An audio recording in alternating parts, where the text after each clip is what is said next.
Oke, Mbak Dewi atau Mas Denis nih, manfaat kukang nih atau peran kukang di ekosistem di hutan kemuning atau dalam cangkupan lebih luas itu apa?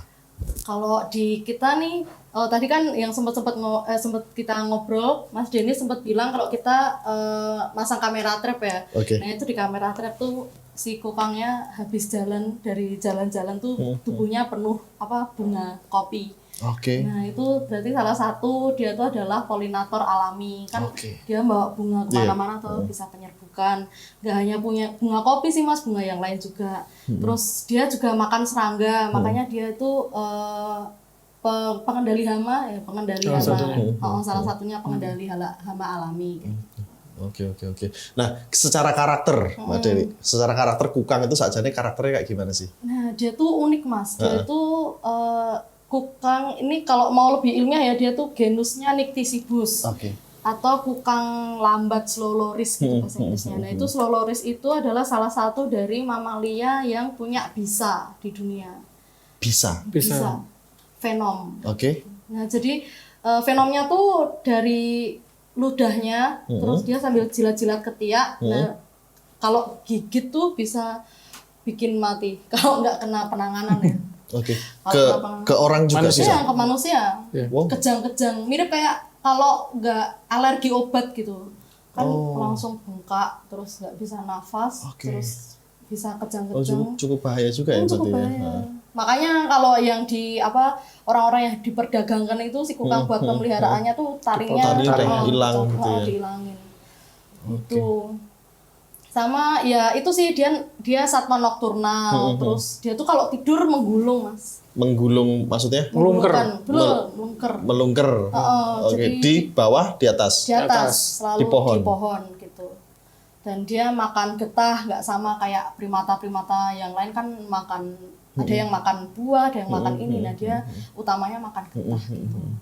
Mbak, bisa nggak kita tahu nih? Kita kan selama ini cuma taunya kukang itu identik dengan lambat apa sebagainya. Kenapa sih apakah memang seperti itu? Kan atau memang ada secara karakter dia seperti itu karena apa gitu? Nah, sebenarnya kukang lambat itu kan dari kata slow loris ya Mas ya. Itu tuh kayaknya nih ya, waktu dulu pertama kali orang nih ketemu kukang, kan dia ketemunya tuh disenterin karena dia hewan malam toh. Nah, waktu disenterin tuh pasti kukangnya kaget kayak loh apa nih ada makhluk. Nah dia tuh tipikal yang kalau ada bayat dia nge-freeze gitu loh. Nah nge-freeze tuh diem. Oke. Kan ada orang yang kalau ada bayat langsung pukul gitu. Iya. Nah dia tuh cenderungnya nge-freeze karena waktu dia nge-freeze dia akan bisa siap-siap untuk jilatin ketiaknya sama mengaktifkan si venomnya tadi. Nah makanya mungkin dari situ terjadilah nama si slow loris itu. Padahal sebenarnya karena kan kita juga yang di Kemuning tuh udah lama ya mas pengamatan kukang, kita ngikutin mereka dari mereka bangun sampai mereka tidur tuh ya mereka biasa aja mas, mereka akhirnya nggak slow banget gitu. Nggak slow banget, apalagi waktu mau tidur wah ngebut ya, bisa ngebut sebenarnya ya, tahu-tahu hilang kayak gitu bisa banget. Jadi ada momen berarti ya, momen dimana dia ngebut santai. Apa yang menyebabkan dia ngebut atau dia santai sebenarnya? Momen apa kayak gitu? Dari saintifik kita masih belum tahu ya mas, tapi kebanyakan ya kalau dia lagi cari makan, pohon mana nih yang sedang berbunga, getah mana nih yang harus saya lukain lagi kayak gitu, dia biasanya slow kayak sambil lihat-lihat atau sambil dia lagi santai, resting, grooming kayak gitu dia slow. Ngabuburit gitu ya. Ngabuburit gitu. Habis puasa gitu. Iya dia slow. Gitu. Bentuk defense-nya Mbak Dewi ketika dia menghadapi predator, apakah dia menghindar dulu? Atau seperti yang tadi Mbak Dewi bilang, dia akan diam dengan mencari menyiapkan amunisi atau gimana? Kalau yang dari kami amati nih Mas, biasanya kalau banyak orang nih kan biasanya sedikit. Kalau sedikit dia oke gitu. Kalau banyak orang kan dia akan kayak agak kaget gitu pertamanya kayak lu kenapa nih, biasanya dia akan diem dulu. Nah setelah diem baru dia akan jalan lagi nih cari yang di bawah lindungan kanopi gitu.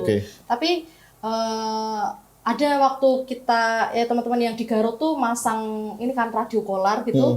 Nah waktu dipegang tuh dia akan kayak gini tangannya, itu Venompos namanya, dia akan ready untuk mengeluarkan si venomnya itu. Gitu. Oke. Sama bentuk perlindungan diri yang lain tuh di punggungnya kukang tuh dia ada pola S kayak gitu. Nah pola S tuh mirip kayak pola batang. Jadi waktu si kukangnya lagi grogotin getahnya nih, dia akan terkamuflase sama batang atau cabang kayak gitu. Nah perilaku kukang Mbak Dewi yang paling unik nih, paling lucu kan dia secara fisik kan lucu. Apa sih kelakuan dia yang mungkin bikin kita tuh, aduh kok lucu banget ya? Kalau dari saya ya, ini kayaknya agak dark jokes ya ini. Dari saya tuh yang paling lucu waktu dia tuh mau ambil cabang tapi nggak bisa, karena dia tuh nggak bisa lompat Mas. Oke. Dia nggak bisa lompat, nggak kayak monyet kayak gitu kan dia bisa lompat ya. Dia tuh harus ini dari satu batang ke batang lain. Itu menyedihkan sih sebenarnya ya, karena kanopinya kan nggak nyambung tapi lucu kayak jatuh. Tapi itu sih yang unik sebenarnya banyak juga, karena yang dia tidur secara bola kayak gitu atau dia tuh sebenarnya sosial. Meskipun meskipun dia mencari makannya sendiri tapi dia tuh tinggal dalam satu unit keluarga. Terus ada dia latihan bergulat gitu sama saudaranya, lucu banget. Oh, latihan bergulat juga. Latihan bergulat ada yang jambak. Lihat wajahnya aja lucu kok Mas. Iya. Makanya ayo lihat. Ya kawan-kawan kita main. Nah untuk Mbak Dewi, membedakan ada nggak perubahan dari anakan ya? Biasanya kan kalau hewan liar itu kan anakannya warna apa, semakin dewasa dia mulai tumbuh bulu dewasa. Sama seperti itu? Iya sama, kalau kukang tuh waktu bayi dia fluffy banget, terus kelihatan banget abu-abu coklatnya tuh sangat jebret gitu. Makin tua makin rontok ya. Bulunya makin nggak se-fluffy yang kecil gitu, terus makin samur lah ya, meskipun masih kelihatan kontras tapi nggak se-yang kontras waktu kecil. Oke, jantan betina sama juga. Jantan betina sama ya. Suaranya? Oh, ultrason Mas. Ultrasonik, Mas. Ya, ada juga yang nggak ultrason, ada kayak jitter, atau dia whistle yang kayak gitu. Tapi kebanyakan ultrason sih. Oh, saling memanggil gitu. Iya. Oh, berarti kita benar-benar nggak bisa ini ya? Iya. Ada alat bantunya sih Mas. Pakai alat bantu ya. Secara normal kita nggak bisa tahu ya. Iya, gitu. Oke. Kecuali yang tadi itu yang jitter sama yang whistle kayak gitu dia bisa. Kenapa dia bisa mengeluarkan whistle kayak gitu, Mbak? Waduh, kenapa ya? Maksudnya apakah birahi? Ya kan apakah birahi atau mungkin ada yang bahaya nih di sini, ngasih tahu koloninya atau gimana? Kalau yang aku lupa. Kalau seringkali itu dia tuh sendiri gitu loh Mas.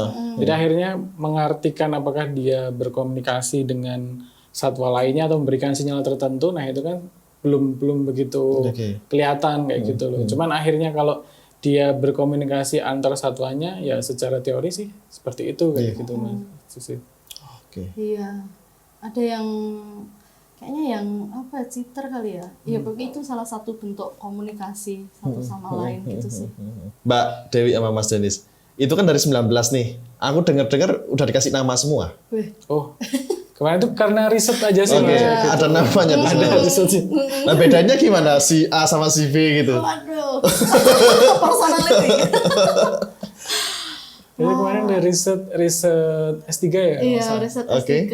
Pasangin kolar. Ya, terus yang riset tuh namanya kan Mas Mahfud ya, Mas Mahfud. Terus salah satu kukangnya namanya Mahfud. Oke. Gitu. Sebenarnya Titen sih Mas.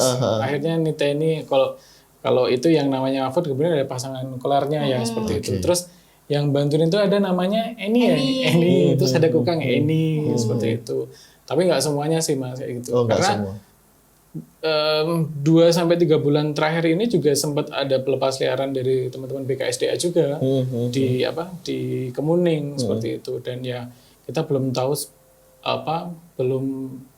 tahu lagi kondisi dari si kukang yang dilepas liaran itu. Gitu. Karena hanya dilepas liarkan, dan sebenarnya itu salah satu hal yang harusnya kita evaluasi untuk pelepas liaran kayak gitu. Karena harusnya ada koridor tertentu untuk mengetahui ya nanti kalau sudah dilepas liarkan itu apakah dia itu bisa survive atau malah tidak gitu.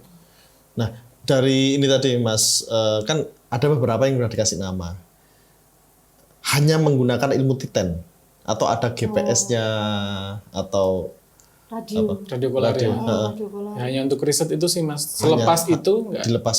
ya liar aja kayak gitu. Nah dari 19 ini tadi udah termasuk pelepasan liar BKSDA belum? Belum Mas. Belum. Berarti ada tambahan dong sebenarnya. Kemungkinan ada tambahan. Cuman kan akhirnya itu di luar hitungan estimat populasi kita gitu. Jadi ya paling ya bias plus minus 1-2 gitu. Cuman akhirnya kita confident di ya 19 itu sih Mas kayak gitu.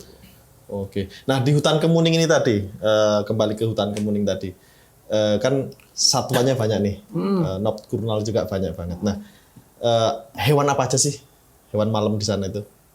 Wah, Lo ada walang kopo. Walang kopo tuh pernah lihat apa sih? Javanese flying squirrel. Bajing ya, bajing terbang nggak sih? Bajing terbang. Bajing terbang. Kayak kecil. Kecil. Kayak sugar glider. Ya. Bukan sugar Tapi glider. Bukan. Oh beda jenis ya. Beda. Beda jenis. Tapi mirip, nggak beda? Kenampakan tuh sama kali ya? Ya kurang lebih sama Mas. Kurang lebih sama kecilnya itu kurang lebih sama kayak gitu. Cuman beda. Bisa beda jenis lah kayak gitu. Sugar glider dia punya kantong. Oh, iya. Kalau yang walang kopo enggak. Oh. Terus yang Oke. Terus yang lain tuh ada Kubung. kubung Sunda ya. Iya, Itu udah kubung besar Sunda. tuh. Kubung Sunda itu kayak gimana ya? Sama. Sama kayak ini, kayak bajing tapi punya ini, iya nggak sih? Iya, punya kayak sayap gitu. Iya, sayap kayak kelelawar. Terbang.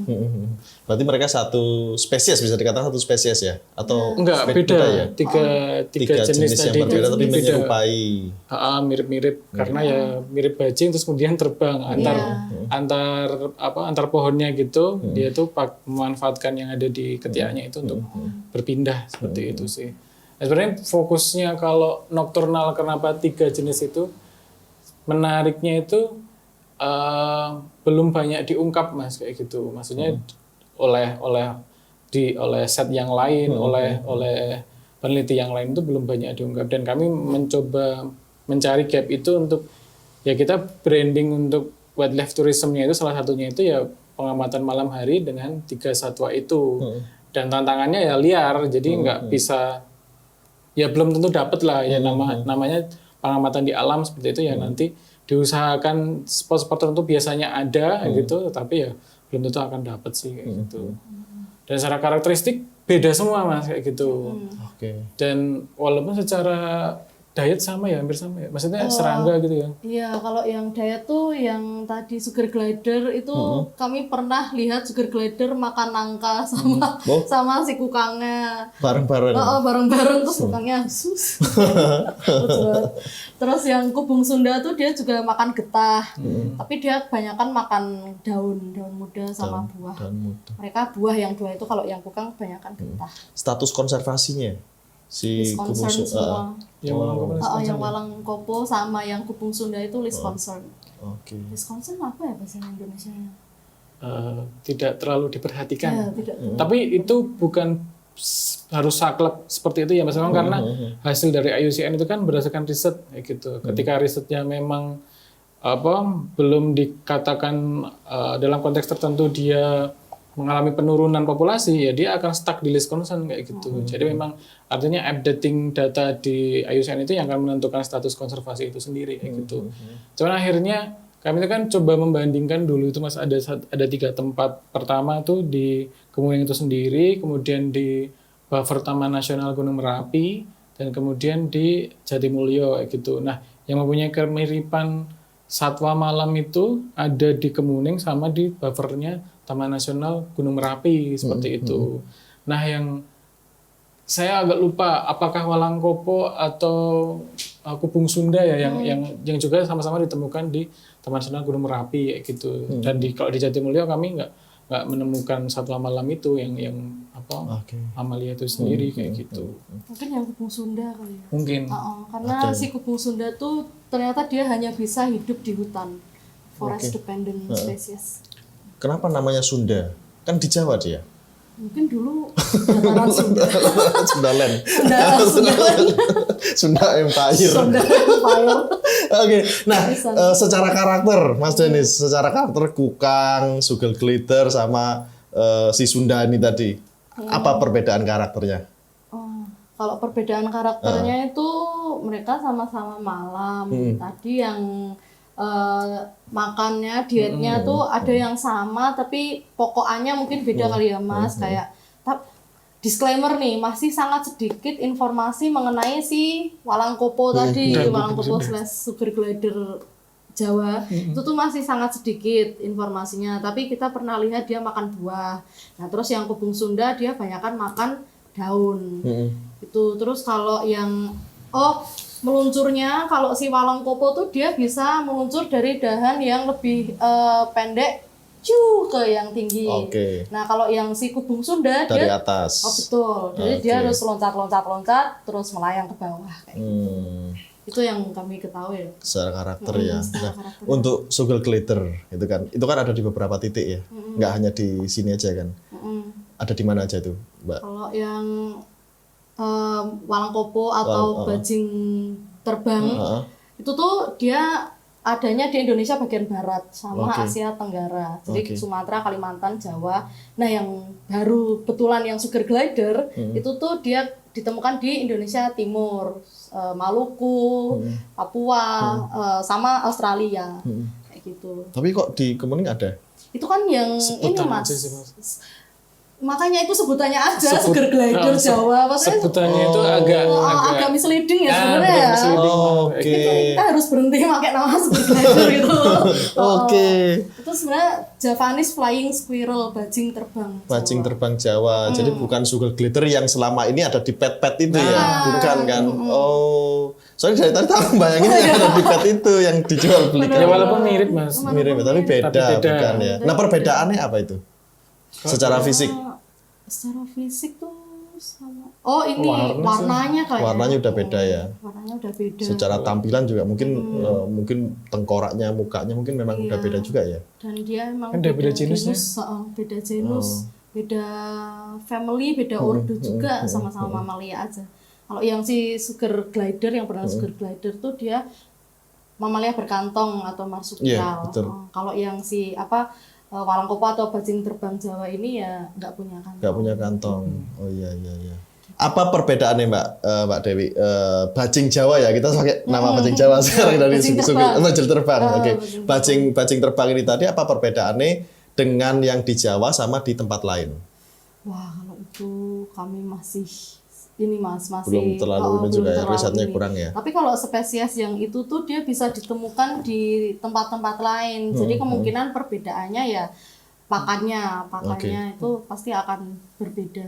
Karena kan sebenarnya nggak endemik kan Mas. Status dari si walang kopo sama bajing terbang tadi kan nggak endemik. Jadi sebenarnya persebarannya cukup luas, beda dengan yang kukang itu yang memang dia hanya ditemukan di Jawa, yang kukang Jawa itu sendiri kayak gitu. Nah sebenarnya hal-hal ini memang akhirnya kan keterbatasan riset Mas kayak gitu. Mungkin saja ada jenis atau subjenis yang ada di tempat lain, walaupun kelihatannya mirip, tapi mungkin ternyata itu berbeda kayak gitu. Ini sedikit cerita aja, maksudnya karena untuk memahami beberapa jenis yang ada. Yang kemungkinan mirip tapi itu sebenarnya beda. Misal kayak terakhir itu dari teman-teman BRIN itu menemukan satu jenis cicak, itu namanya, saya lupa nama jenisnya tapi spesiesnya itu kan biasanya kan namanya misal kayak Nyctibus javanicus. Nah, Nyctibus kan nama genus. Nah, javanicusnya kan nama spesies. Nah, ada yang nama cicak yang kemarin belum lama ditemukan itu namanya genusnya apa, spesiesnya itu pecel Madiun. Itu ditemukan di teman-teman BRIN itu di daerah Jawa Timur kayak gitu. Jadi memang keterbatasan riset itu sebenarnya masih ada sampai saat ini, dan kemungkinan jenis yang ada di Jawa bisa saja berbeda, lebih banyak juga gitu untuk dieksplorasi. Itu ada itu, nanti ada tak kira. Karena bayangin pecel Madiun. Dia pas nemu sebenarnya pesen ayam, pesen makanan. Dan kalau asistennya dicatat. Oke, dari Mas Denis atau Mbak Dewi, sampai kapan di Kemuning? Iya, kalau dibilang sampai kapan, sebenarnya kita juga ada roadmap gitu ya Mas, di Kemuning akan sampai kapan kayak gitu. Proyeksi dari kami itu sebenarnya 2-3 tahun dari sekarang itu kami sudah bisa mulai pelan-pelan lepas dari Kemuning kayak gitu. Sampai akhirnya ya di Kemuning ini tinggal ke sana main, seperti ini sudah terjadilah rantai yang kita coba susun bersama masyarakat itu sudah terjadi dengan otomatis dan itu jadi sustain, lestari seperti itu.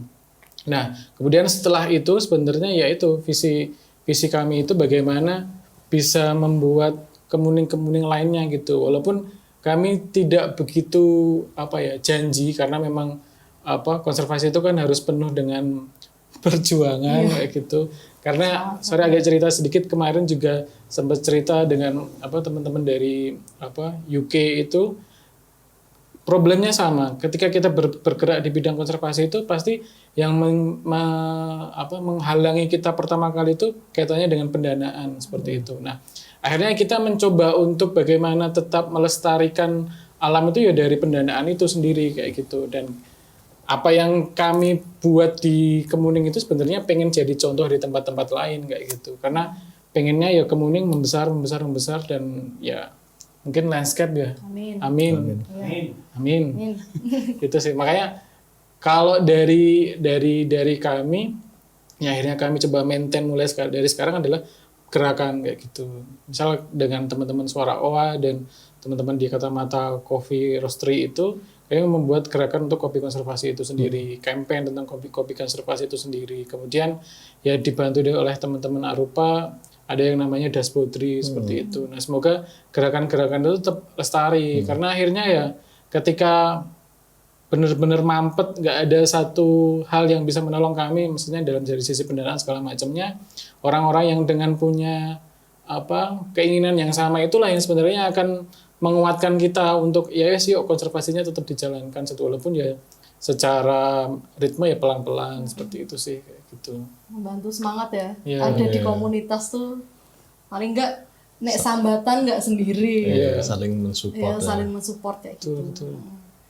Yang dari internalnya juga kami udah persiapkan sih Mas, kayak ada kelompok organik, terus sama kita ngelatih si pemandunya. Jadi tiap kita survei satwa kita selalu sama orang-orang lokal. Nah itu pemandu itu kita ajari GPS kayak gimana, terus ngambil foto pakai kamera itu kayak gimana, pakai binokuler itu kayak gimana, terus ini burung apa, spesies apa gitu. Terus lebih jauh lagi, bahkan yang tadi udah dibilang sama Mas Denis yang inisiasi tourism ya, buat drive tourism itu kita ayo Mas, wani ngomong kayak gitu. Jadi kalau ada tamu datang mereka yang menjelaskan, oh ini adalah elang, kayak gitu. Elangnya kayak gimana itu kita persiapan dari sekarang kayak gitu. Sebenarnya sambil cerita juga sih kenapa 3 tahun itu juga karena kan kami akhirnya kan basisnya riset Mas. Jadi kayak teman-teman Tungga dan kawan-kawan itu kan akhirnya ingin mengukur before after nih. Nah, after pupuk organik itu kan tidak bisa 1 tahun, 2 tahun kayak gitu. Betul. Akhirnya kami harus menunggu waktu mungkin ya sampai di tahun ini kita lihat nih dampaknya seperti apa sampai akhir tahun ini.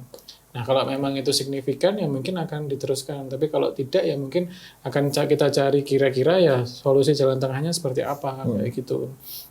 Karena kami sendiri sampai saat ini di Kemuning itu baru bisa di antara sekian petani kopi yang ada di sana itu baru setidaknya ada komitmen itu sama 4 petani. Dengan berapa ya? Pokoknya 20-an atau 50-an ya? 50-an. Kalau mau ngitung semua kakak di sana adalah ini ya 150-an. Ya, itu baru 4 kayak gitu. Ya akhirnya ya pelan-pelan dari 4 itu kita coba untuk ya semoga sih bisa besar ya dari 4 itu. Tapi kalau tetap 4 orang itu ya nggak apa-apa juga sih kayak gitu. Karena prinsipnya kami cari champions lokal yang mau nih, yang komitmennya tinggi nih gitu. Mas Denis atau Mbak Tungga. Mbak Dewi. Oke, Mbak Dewi. Memperjuangkan dan menjaga itu kan susah banget. Ya kan, sulitnya minta ampun. Otomatis kan pasti nih kita punya titik di mana frustasi. Jenuh ya. Pasti frustasi, titik di mana kita akhirnya mungkin ada sedikit menyerah gitu ya. Pernah nggak dan gimana ngatasinya? Gimana Mas? Makan warung steak. Makan mie ayam. Makan bareng kayaknya. Makan bareng. Gitu doang. Enggak sih. Enggak sih Mas. Ya kalau kami sebenarnya jenuh pasti ada ya Mas. Dan apalagi kami masih tergolong muda lah, maksudnya dari umur kami yang ada di Lembaga Jawi itu kan yang paling tua tuh saya kayak gitu. Bayangkan paling tua saya.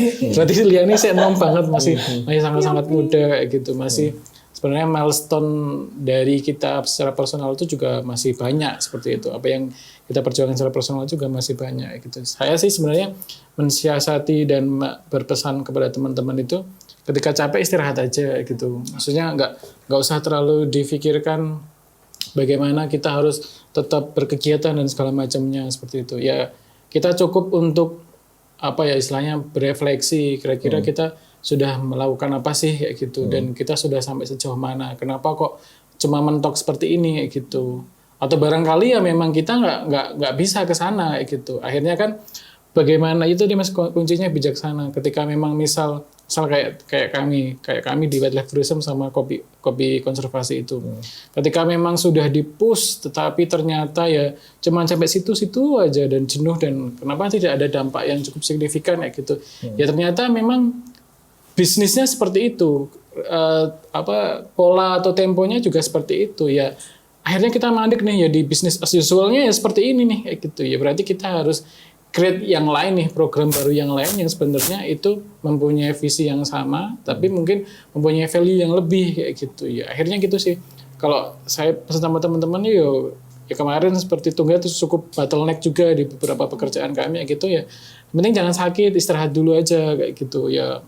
Ya sudah kita memang nggak bisa memaksakan ini ke masyarakat, kita nggak bisa memaksakan ini terhadap pemberi program kita kayak gitu segala macamnya. Itu sih. Kadang kita juga ini mas, kalau dari kita capek ya tadi bosen keluar gitu, anjang sana ke NGO lain, teman-teman lain, apa sih yang baru mereka ya itulah curhat terus ngecas charger atau kayak kalau dari kami teman-teman data science atau kemarin ada juga dari Dini ikut simposium, ikut seminar, tahu apa sih teknologi yang baru gitu. Nah kemarin yang kami baru mulai naik nih bioakustik, jadi pakai suara kayak gitu, kita akan mulai fokus ke situ. Atau kemarin kita juga ada pelatihan GEE ya mas, Google Earth Engine pemetaan kayak gitu ya, kita dapat itu ilmu baru terus wah kayak gimana nih kita akan menerapkannya ya kayak gitu sih mas. Kalau stuck selain ya istirahat ya cari lagi yang baru, kira-kira apa sih. Keren. Inspirasi untuk yang lain. Oke mas, harapannya nih dari Mas Denis, Mbak Dewi, dengan lembaga Jawi ini harapannya konservasi Indonesia itu seperti apa? Oh ya aku dulu. Kalau saya sih harapannya biarkan satwa liar tetap liar ya. Kecuali yang ini kalau yang di kebun binatang itu nggak apa-apa. Maksudnya asalkan kebun binatangnya benar-benar dijaga proper gitu. Itu kalau menurut saya sih nggak apa-apa karena ya salah satu bentuk konservasi ex situ ya di luar habitatnya. Tapi ya harapannya di liar tuh ya emang populasinya semakin meningkat. Terus ini sih mas, human coexistence, anjay sok-sokan bahasa Inggris sekali, mohon maaf. Ini maksudnya kita hidup berdampingan dengan satwa liar yang lain, tapi kalau bisa tuh daripada kita memberi makan mereka, kalau bisa ya harapannya kita menjaga habitat mereka gitu. Kan ada yang mengartikan berdampingan itu, oh ya berarti kita ngasih makan si monyetnya ini, kita ngasih pakannya mereka ya. Harapannya kita bisa menjaga habitatnya mereka, biarkan mereka bisa mandiri dan mereka ya. Karena kalau mereka hidup mandiri di hutan, berarti kan kita menjaga hutannya. Kalau menjaga hutannya kan berarti menjaga siklus karbonnya. Menjaga siklus karbonnya kan akhirnya balik lagi ke kita. Karena kalau takutnya kita mengasih makan sama mereka, mereka dependen sama kita, nanti penyerbukannya hilang. Tadi yang dibilang kontrol hamanya juga hilang. Nah nanti takutnya berimbas ke hutannya, nanti berimbas lagi ke kita. Kayak gitu sih mas, dari saya. Mantap. Kalau saya sendiri sebenarnya saya cukup dilematis sebenarnya mas, karena kan dari sejak kuliah, dari yang saya 2012 mulai terjun di kehutanan sampai sekarang itu kan merubah beberapa paradigma yang saya pikir konservasi itu sendiri kayak gitu. Awal mula saya pikir konservasi itu bagaimana hanya sekedar menumbuhkan campaign tentang ayo menjaga alam seperti itu. Ya dengan bagaimana kita membuat satu event atau membuat satu aktivitas dengan alam seperti itu. Ternyata lebih dari itu bagaimana kita mencoba untuk bijaksana ketika ada di alam itu sendiri kayak gitu. Ya akhirnya ketika saya berharap untuk konservasi ya kita harus lebih bijaksana dengan alam itu sendiri ya, mulai dari apa yang ada di sekitar kita sih kayak gitu. Dan ketika kita memang harus dituntut untuk hidup dengan alam ya kita bisa ambil yang secukupnya di alam dan kita bisa mengembalikan yang lebih untuk alam itu sendiri kayak gitu. Karena ya mungkin sebenarnya akhirnya saya pengen ngeritik untuk saya sendiri dan teman-teman saya yang bergelut di bidang kehutanan itu. Ketika kita melakukan penanaman misalnya Mas kayak gitu. Penanaman itu hanya sekedar bagaimana kita seremoni untuk menggali tanah bersama-sama terus habis itu menanam bibit seperti itu terus kemudian kita tinggal. Padahal ketika kita belum bisa mengembalikan siklus hara yang ada di situ, belum tentu nih si pohon itu bisa survive kayak gitu loh. Nah, bagaimana kita bisa bijaksana terhadap alam itu ya ketika kita bisa mengembalikan sesuatu ke alam itu lebih kayak gitu ya. Bagaimana kita bisa memberikan siklus hara itu kembali dan kemudian membuat satu ekosistem itu ya ada lagi kayak gitu. Ya karena itu aktivitas kita ya kita harus bisa berbuat lebih sih kayak gitu. Ya sebenarnya itu kritik untuk saya sendiri dan teman-teman yang sebenarnya bergerak di bidang kehutanan sih kayak gitu. Ya mungkin atau teman-teman yang lain juga yang concern dengan alam sebenarnya ya harus lebih dilihat itu, jangan sekedar menanam terus ditinggal kayak gitu ya. Menanam itu ya bicaranya oh ini harus tumbuh, harus bisa jadi sebuah pohon kayak gitu.